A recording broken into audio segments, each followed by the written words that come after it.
Yo, 2026 and the link is feeling cold. Stories of a super runner getting kinda old. Jalen under fire, say his vision's getting tight. Calling them uncoachable every single night. AJ in the tray, got me in my fields. Mr. Hollywood is the brownest on the field. Man, he ain't calling plays, I'll be searching for the spark. Eagles flying solo, hunting shadows in the dark. Prabo and Rossini trying to launch a master plan. Ever since the photos got you sitting with the fans. Draft day approaching, how we sitting on this perch. Gotta fill some holes, so you know he's on the search. 10 toes down with the Eagles on the scene. Watching out for Cap, cause your boy is bleeding green. Searching through the trending topics, info moving slow. Pro fan talk, always keep you in the know. Pro fan talk. Hit the bell, that's law. Break it down from the film to the box score raw. Pro fan talk. Where the real ones bar. From the birds to the league, we gon' cover it all. Pro fan talk. Hit the bell, that's law. Break it down from the film to the box score raw. Pro fan talk. Where the real ones bar. From the birds to the league, we gon' cover it all. Pro fan talk.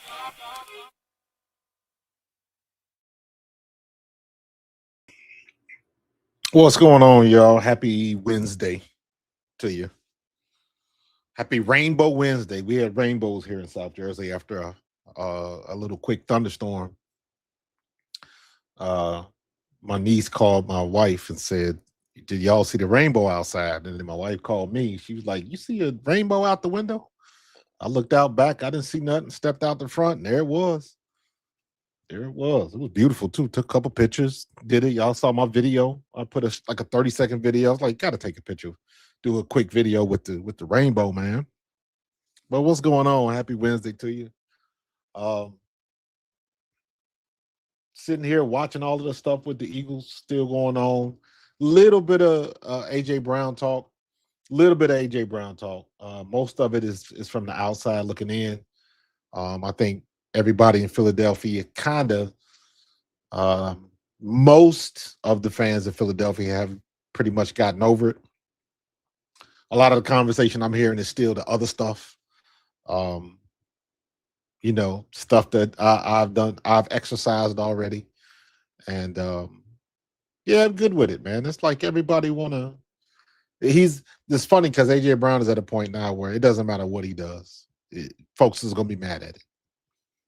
Came back to the facility, dapped everybody up, had to get up out of there, signed the poster, the best ever. And everybody's crashing out over that. They mad about that. And I'm like, again, he ain't tell no lies. So for all intent and purposes, AJ Brown, when this all said and done, he will be the best. He'll be the best receiver we've ever had. Do I think if I'm going to match him up one-on-one, would I rather have AJ Brown and T.O.? If you're just talking about on the field, I would rather have T.O. I'd rather have T.O. However, AJ Brown was here longer. He did more things. He got a chip. And good grief, it's not for T.O. that wasn't trying. He he played on a broken ankle and still got busy. You know what I mean? So but people just got butthurt because he said he was the best to ever play for this team. And everybody's still in their feelings with it. And it's kind of like, well, you kind of look at them like, yeah, too soon. I'm not arguing with you, but too soon. So what's up, Art? I'm doing well, bro. It's all good, man. It's all good. Cooked a little bit last weekend. Cooked a little bit from my wife's cousin passed away. And my wife asked me to cook something for her family, so I do what I do. I got like 4 racks of ribs, and I cut them up and cooked them like party ribs, and so yeah, it was they were very appreciative, and then cooked all the ribs, and then I was like, I don't think my cousin eats pork. I was like, oof, maybe you should have told me that before. But it was all good. He was the only one. Everybody enjoyed it. So other than that, man, it's stuff. God is always good, bro, for sure. Let me see. What up? Have you been watching NBA Finals? Knicks and Spurs. Wemby is a monster. Yes, he is. He is a monster. However, to answer your question, no, I have not watched the finals. I am totally disinterested in the NBA. I like to watch the scores. I like to watch highlights. I am not interested in watching the whole NBA game right now. I'm just not. I'm so locked in to the W right now. Um, I don't know. You away from it for long enough. Um, Sixers did what they did, but I watch the Sixers. I don't follow the Sixers. There's a difference. I watch the Phillies. I don't follow the Phillies. Um, so you kind of, when I say watch something, that means that's what everybody's doing. That's what people on the West Coast do with Eagles football. They watch it. They don't follow it. They don't keep track of it. They're not invested in it. So they have a very passerby view of what we're doing in this town, and that's how I feel about the NBA. I did more content on the riots in New York than I've ever did on the NBA this year. I think I did one video about Joel Embiid this year. And I think that video was like, man, don't talk to me about Joel Embiid till we get to the playoffs. And then what happened when we got to the playoffs? And there you have it. So, but I've seen it. I know Wemby. Today is game 4, right? So New York is a game up. So we'll see what they're gonna do. You still seeing salty fans about, yeah, you're gonna see that because, well, and also people keep asking the question. I still see stuff going on radio. And they just, at this point, they beat the dead horse. What else you gonna say about it? So right now, literally, it's just content. Because if I get on the mic, if I get on WIP, if I get on 97.5 and I say, hey, tell me what you think about AJ Brown. Are you done with him? If he ever comes back, will you cheer for him? Ask a question like that, and everybody gonna call in with their comments. So at this point, it's just content and clickbait. The deal is done. He's not our problem anymore. And everybody, and the problem, and guess what, man? Props to AJ Brown, because he came in here and basically what he did was he got the last word. I'm the best to ever play here. And he bounced. He deuced out. And everybody was like, why you butthurt about that? That's in the facility. We'll never see it. Hell, they may have took down the poster as soon as he left. Ain't no telling. I don't know. But he their problem now. So I don't care what he signed in the locker room. He did play here for 5 years, so he got a right to do that. But, like I said, too soon.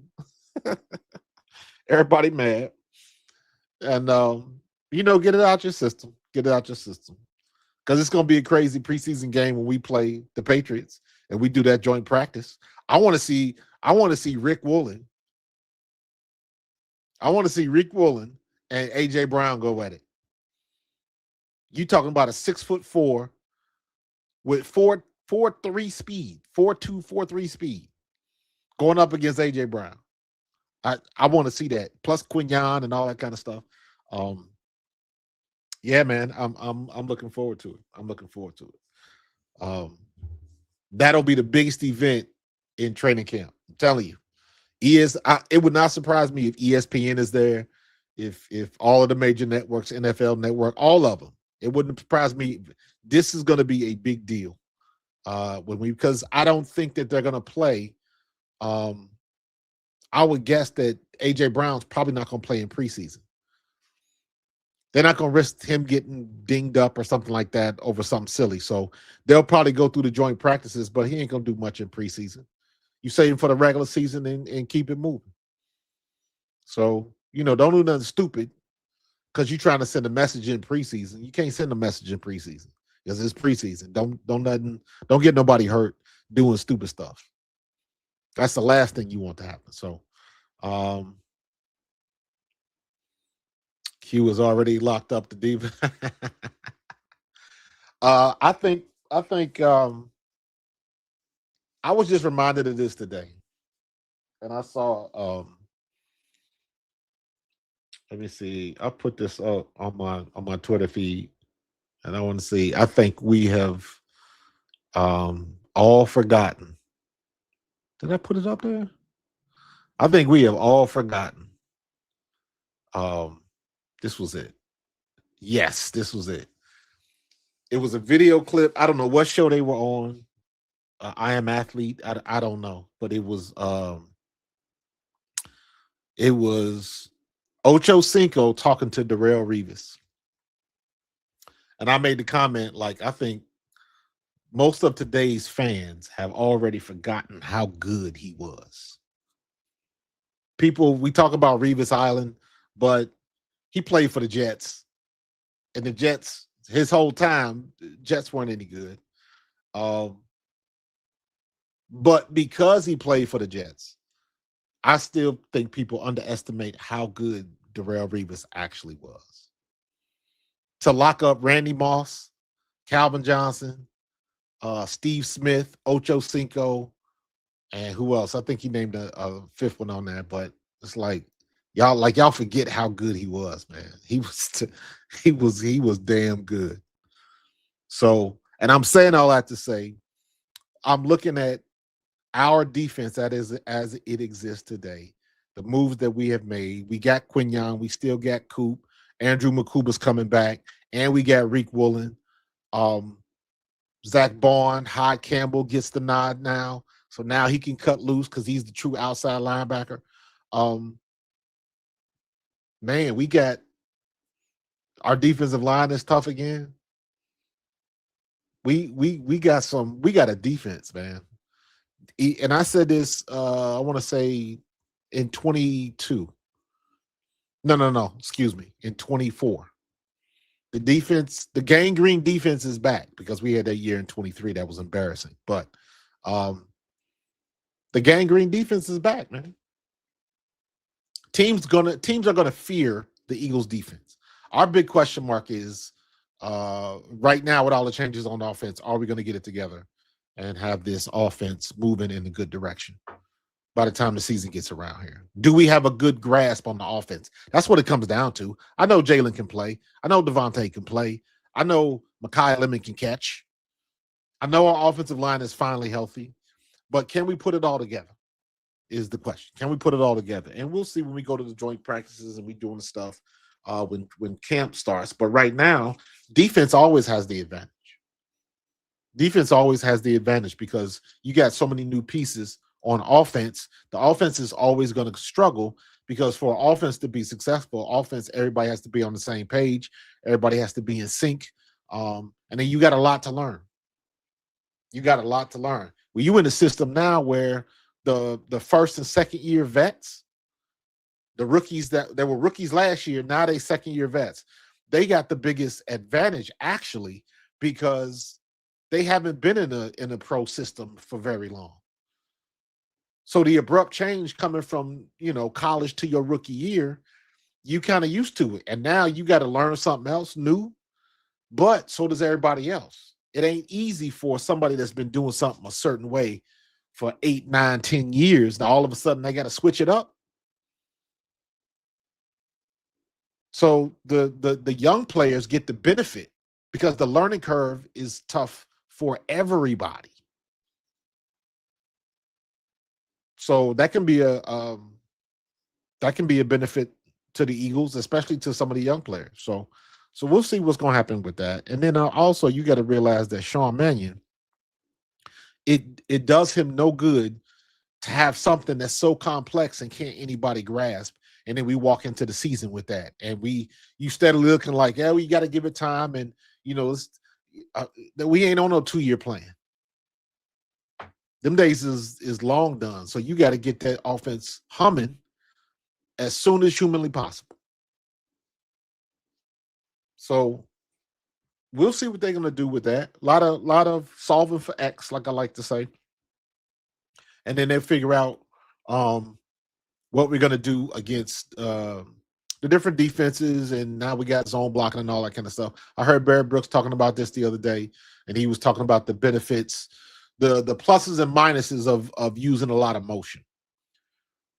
And basically, when you go in motion, the offensive line, the first thing the offensive line do, you ever notice remember when Kelsey used to play? and Kelsey used to step up to the line, what was the first thing he would do? He would go down and touch the ball, then he would look up, and they do all of that pointing. Jason Kelsey and Cam Jurgens, their first job is, as soon as they get in their stance, their first job is what? Find the Mike linebacker. The Mike linebacker dictates everything that the offensive line is going to do. That's the anchor point. So you read and you identify the Mike linebacker. That's why they point. That's why sometimes you see everybody stand up and they point to one person. That's the Mike. That's the Mike. Or however they want to do it. And when they do that, you'll notice a lot of times that the defense will shift. If the defensive line shifts to the left or right, or maybe they got some kind of crazy defense and they got a safety all the way up to the line of scrimmage, and then somebody drops back. That's why Tampa 2 was such a crazy defense, because the linebacker would drop back in the coverage like a safety. But a quarterback might not see that before the snap of the ball. That was the benefit of Tampa 2, because when they started running that, nobody had seen that. Who the hell gonna drop a linebacker back to safety depth? Nobody would do that. Nobody was thinking like that. And then, of course, as time goes on, you get the more athletic linebackers. Now you got linebackers that run like damn running backs. So now when you run in Tampa 2 and all of that type of stuff, it makes more sense because you got the speed. Because before, your linebackers was huge, dude. I played with I think he came. No. He did not. I was gonna say, I remember when the Eagles signed Levon Kirkland. Levon Kirkland played his most productive years for Cleveland. He was, let me see. For some reason, I think I played with him.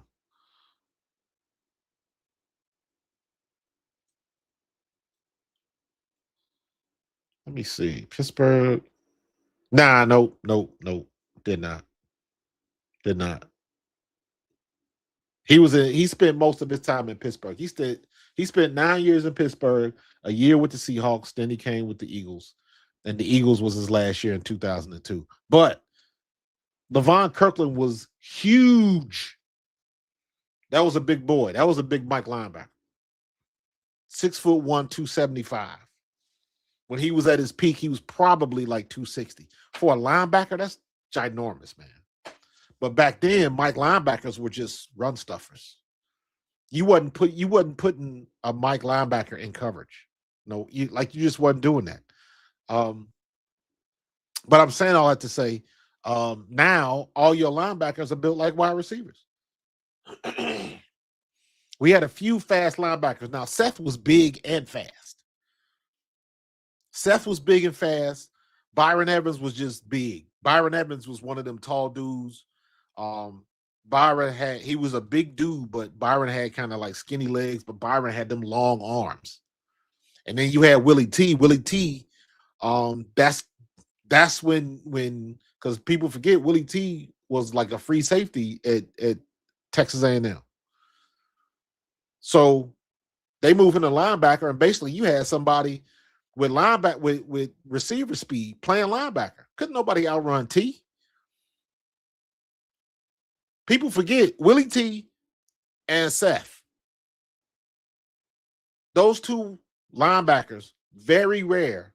Both of them got 20 sacks and 20 picks for their career. That is a short list. So when people talk about the Seth Joyner belong in the Hall of Fame, you got to keep that in mind. I think he does. Yes, I'm biased. That I played with him. Willie T, yes, I'm biased. Willie T is still to this day is one of my best friends. But you saw more and more of that. I think Willie T was kind of an anomaly, but he was so good and his hands were so good. I remember when Willie T left and went to the Raiders, and I was following the Raiders, and I remember watching like their beat reporters and all of that type of stuff. Because this was before YouTube was doing that. But I remember one dude was like, William Thomas's hands are just incredible because they couldn't throw nothing his way. T had them long arms, and them one hand catches and all that kind of stuff, man. Uh, but at the end of the day, man, him and Seth, 20 sacks, 20 picks. And now they were like the prototypes. Again, Seth was bigger, but I think people underappreciate how much of an athlete Seth Jordan was. Because Seth is like what? 6'3", 6'4"? Like Seth is big. Seth is big. And Seth could run. So it wasn't too many guys like that had that type of build that could do all that stuff back then. So it was you got guys like that. Hod is in that, Zach Bond is in that formula now. And I'm talking about Willie T and Seth, but I'm bringing it all back around because Zach Bond and Jahad Campbell, and hell, and even Nakobe Dean, the way Nakobe was playing, man, it was just incredible, man. I hated to see Nakobe go because Nakobe was so damn cerebral, it wasn't even funny. And he found a way to get to the ball. So Hod is on you, bro. Nakobe set the bar pretty damn high. He set the bar pretty high. Can Hod be that type of smart player like Nakobe was? Nakobe was just a smart dude, man. Nakobe and Reed Blankenship.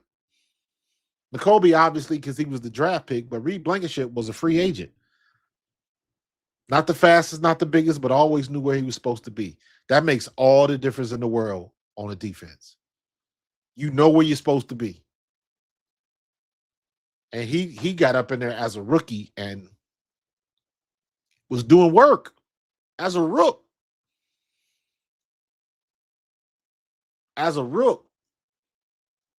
So I think we're gonna miss Reed Blankenship too. But I think we got enough guys to fill the gaps. I think they did a masterful job picking up these cornerbacks. I don't know what they're gonna do with Keely Ringo. I keep hearing rumors about Max Crosby. If they do a deal like that, everybody's like, if we get Max Crosby, what does that mean? Like everybody wants that deal because they know how good Max Crosby is. But what you got to remember is, what are we willing to give up? If we get Max Crosby, we got to give up something. We got to give up somebody. Who we giving up? Who we giving up off that defensive line? I look at what Cleveland just did with Myles Garrett.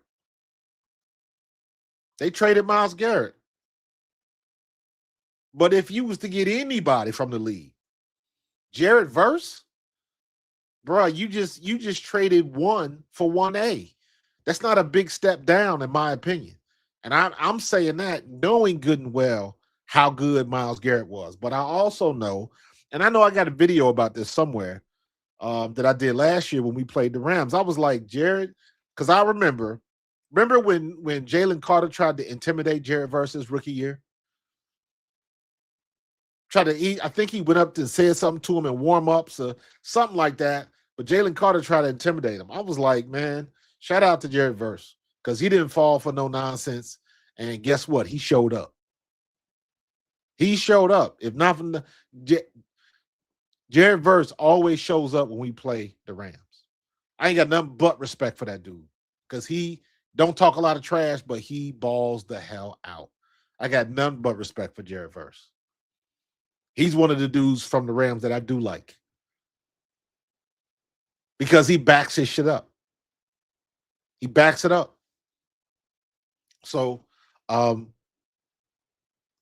if Cleveland was to get a good replacement for Myles Garrett, they got it. They couldn't get nobody better.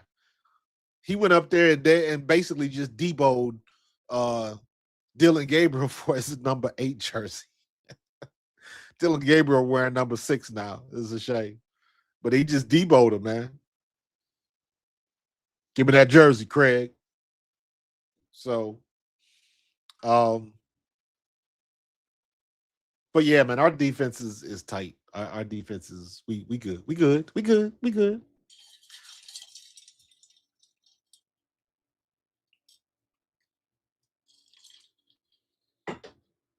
We are good in the hood. We just got to get that. And I haven't seen anything that's hard to really pass any type of judgment or give it any type of opinion when everybody's just basing what they see off of mini camps. Let me tell you what mini camps are, because everybody gets overhyped. I say this every year, and I still put out this PSA. Um, OTAs, mandatory mini camps. The main goal of that is mental reps. That's why the defense is always ahead in camp. The defense has less to worry about. And now we've got more defensive veterans than offensive veterans. We got more people coming back on defense than offense. And Vic Fangio ain't going nowhere. Offense is a whole different ball game, whole different scheme. We got to do different blocking, this, that, and third. So the learning curve is a lot higher for the offense. And it's always like that. It's always like that. Even if we didn't have a new coordinator, defense still get an advantage in camp. So what I'm looking for, or what I hope that the Eagles got from OTAs and rookie camp, is all mental reps. It's all mental reps. They got to get used to the cadence. They got to get used to the terminology. They got to get used to all of the stuff that a new coordinator does different. Some people call it an X fade. Some people call it a post out. Some people call it a streak. Some people call it a fly. Some people call it a deep slant. Some people, tomato. But you got to remember that stuff. That's the type of stuff that can get confusing. And you got to have that down. You got to have that snappy. So when it's game time in the regular season, all those questions have been answered, and you are not thinking. That's the biggest culprit that'll slow an offense down, is everybody is thinking instead of going out there and doing. If you got to think about it, you already a second late. So it is imperative that we get this offense together and we get it to the point where Jalen's comfortable and everybody else is comfortable with the offense,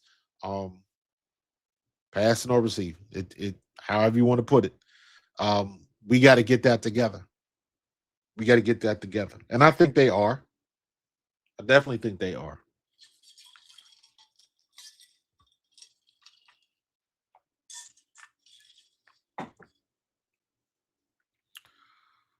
Yep. And defense has less to think about, too. You got to remember that. Defense has less to think about. So we'll see what they're going to do. We'll see what they're going to do. It'll be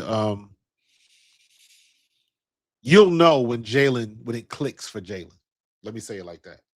You'll know when it clicks for him and he start carving folks up in practice. That's the day I'm waiting for.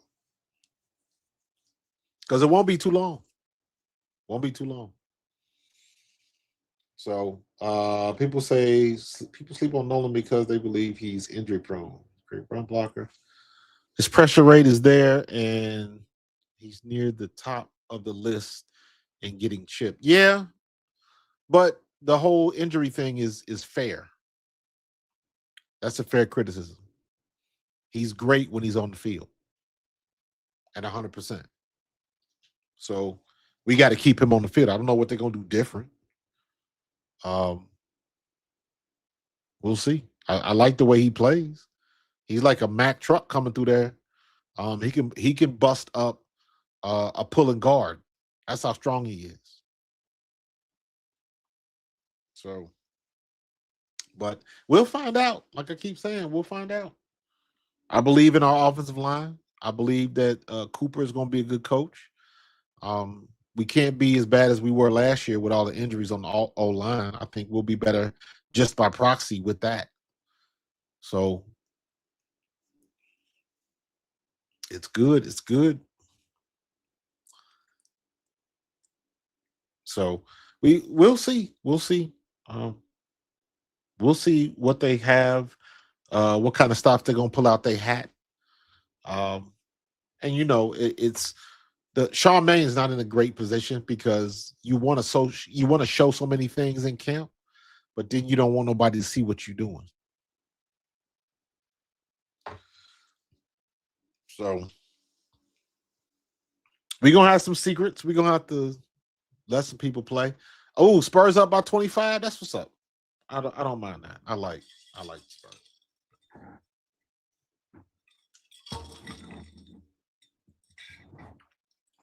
So, but yeah, man, I almost missed the stream tonight because I was kind of dozing off, and I ran upstairs. I told my wife, I was like, I just dozed off and damn near missed the live stream tonight. New York gonna blow Manhattan up. They better not. They better damn not. I got family up there. Y'all better stop tripping. Shoot. So it's gonna be. It's gonna be what it's gonna be. We almost at camp time anyways, man. So we got about a month and a half.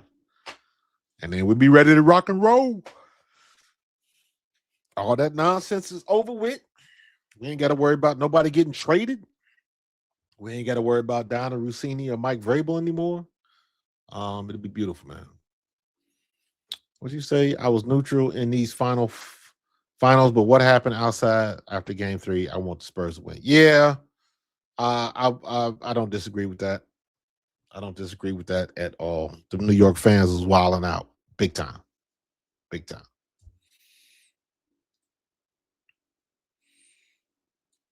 They gonna honk all night if they keep the lead. At least they ain't throwing bottles and whatnot.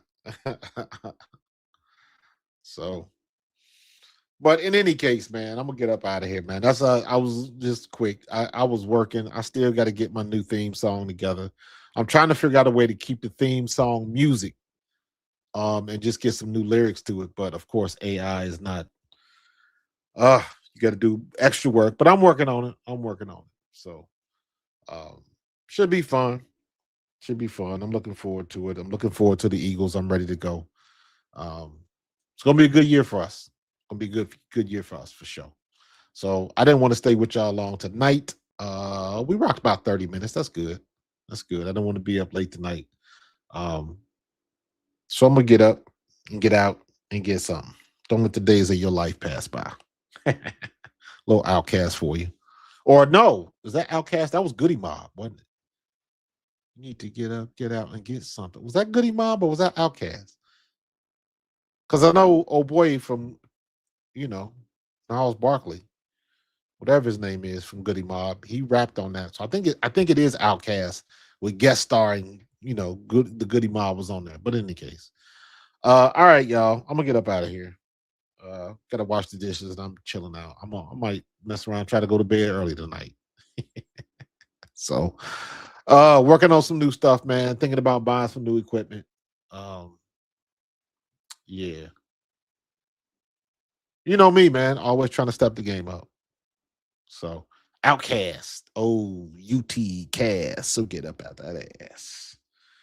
Yep. So all right, y'all. I'm gonna get up out of here. Um, this was a short one tonight, but I got stuff to do. Like I said, I almost missed it. So I'm glad I got a chance to talk with you tonight. We'll go long again tomorrow, man, and get back to it. I'm efforting on something, not football related, but reached out to a guy. I follow his content on Instagram. Reached out, we connected, and I'm trying to get him on, but he's in the process of moving. So moving sucks. So when he gets his stuff together, I'm definitely gonna have him on. His name is what's his name? Is it Gerald Fields? He is a golfer from South Carolina. Gerald Fields, yep. Jarrell Fields. Check him out on Instagram. The Charlotte golfer. CHARLIT golfer. I started following his content He's an amateur down in South Carolina, down in the South. And I just started watching him play because you know how much I love golf. And he ended up winning his first tournament. So I reached out to him and he was like, yeah, I'd love to be on. So we kind of been going back and forth. So that should be good. Talk golf, talk football, all that type of stuff. So I am efforting. Also, I want to try to get Barrett Brooks on here. I did reach out to Seth. I ain't heard nothing back from him. So I might try to do that again, but I can definitely get Barrett on here. Definitely gonna get my man Jason Dunn back on the mic. I'm gonna reach out to my partner, Ron Carpenter, one of my homeboys from Cincy. He played with the Vikings and won a Super Bowl with the Rams. So yeah, man, we're gonna start talking to some folks the closer we get to football season. You know how we do. But in any case, man, I'm gonna get up out of here. Y'all be good tonight. And I'm gonna talk to y'all in the next one. All right. Go Birds.